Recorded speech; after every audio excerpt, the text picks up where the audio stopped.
भारत दुनिया का सबसे अमीर देश नहीं है, लेकिन दुनिया का सबसे बड़ा गोल्ड बैंक शायद भारत के पास ही है। हैरानी की बात यह कि इस बैंक की कोई इमारत नहीं, इसका कोई गवर्नर नहीं, इसमें कोई सुरक्षा गार्ड नहीं, इसमें कोई लॉकर भी नहीं। यहाँ तक कि इस बैंक की चाबी देश के केंद्रीय बैंक यानी आरबीआई के पास भी नहीं। ये बैंक किसी एक जगह पर नहीं है, बल्कि आपके, मेरे और करोड़ों भारतीय परिवारों के घरों में फैला हुआ है।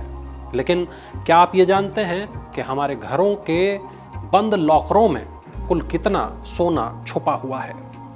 वर्ल्ड गोल्ड काउंसिल के एक अनुमान के मुताबिक भारतीय घरों और मंदिरों में लगभग 25,000 से 27,000 टन सोना मौजूद है। और ये कोई छोटा मोटा आंकड़ा नहीं है, ये दुनिया के सबसे अमीर देशों के कुल आधिकारिक गोल्ड रिजर्व से भी कहीं ज्यादा है। अमेरिका, जर्मनी और इंटरनेशनल मॉनेटरी फंड यानी IMF जैसी बड़ी संस्थाओं के पास मिलकर भी इतना सोना नहीं है।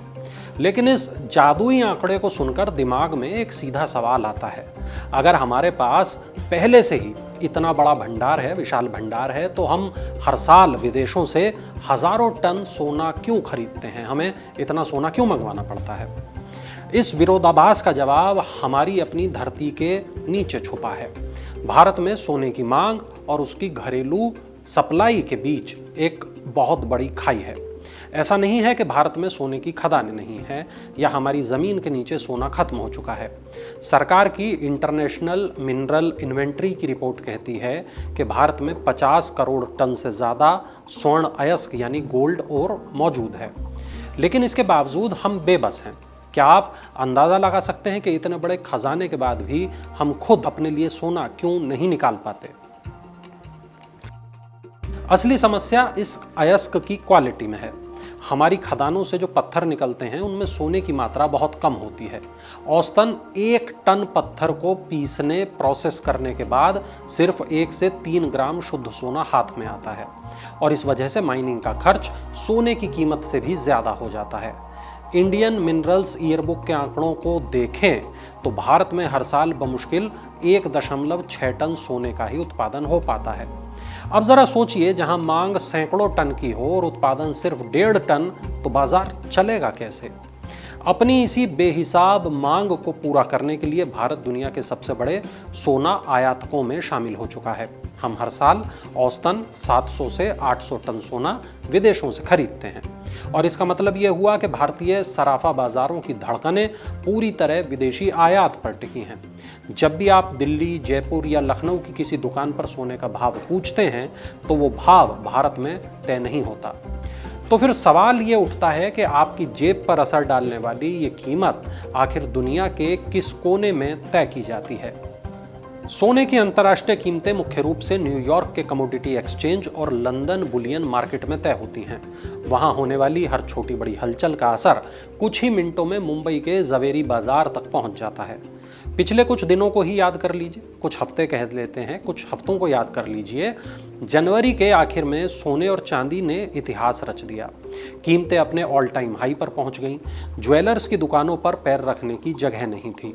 लेकिन अचानक ऐसा क्या हुआ कि देखते ही देखते जून आते आते सोने की चमक फीकी पड़ गई और दाम हजारों रुपये गिर गए। बाजार की इस अचानक पलटी के पीछे अमेरिका के वॉशिंगटन में हुई एक बेहद ताकतवर बैठक थी।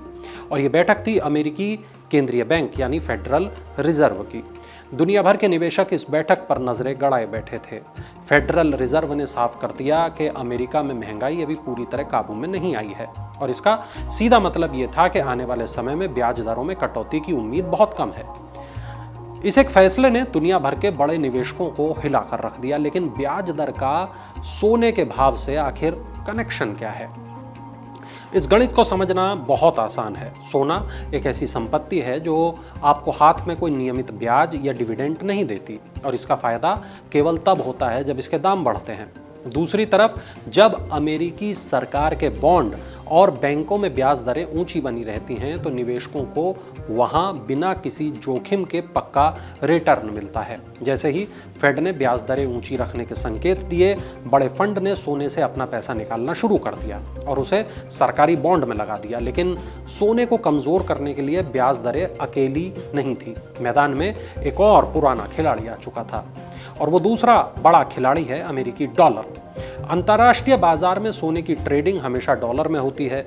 जब अमेरिकी अर्थव्यवस्था मजबूत होती है और ब्याज दरें ऊंची रहती हैं तो दुनिया भर में डॉलर की डिमांड बढ़ जाती है और डॉलर इंडेक्स मजबूत हो जाता है। डॉलर के मजबूत होते ही भारत जैसे उन देशों के लिए सोना खरीदना महंगा हो जाता है जिनकी करेंसी कमजोर है। जब सोना महंगा होता है तो उसकी वैश्विक मांग घटने लगती है और कीमतें नीचे आ जाती हैं। मगर इस बार की गिरावट के पीछे सिर्फ कागजी करेंसी का खेल नहीं, इसमें इंसानी मनोविज्ञान भी शामिल था। दरअसल बाजार का एक शाश्वत नियम है, जो बहुत तेजी से ऊपर गया है वो कभी ना कभी नीचे जरूर आएगा। जनवरी में जब सोने और चांदी की कीमतें रिकॉर्ड स्तर पर थीं, तब बड़े संस्थागत निवेशकों को लगा कि अब मुनाफा समेटने का सही समय आ चुका है। इसे बाजार की भाषा में प्रॉफिट बुकिंग कहते हैं। जब अरबों डॉलर के फंड एक साथ बाजार में अपना सोना बेचने उतर आते हैं तो अचानक सप्लाई बढ़ जाती है। मांग के मुकाबले सप्लाई बढ़ते ही कीमतें तेजी से गिरने लगती हैं। लेकिन इस पूरी कहानी में दुनिया की राजनीति ने भी घी डालने का काम किया था।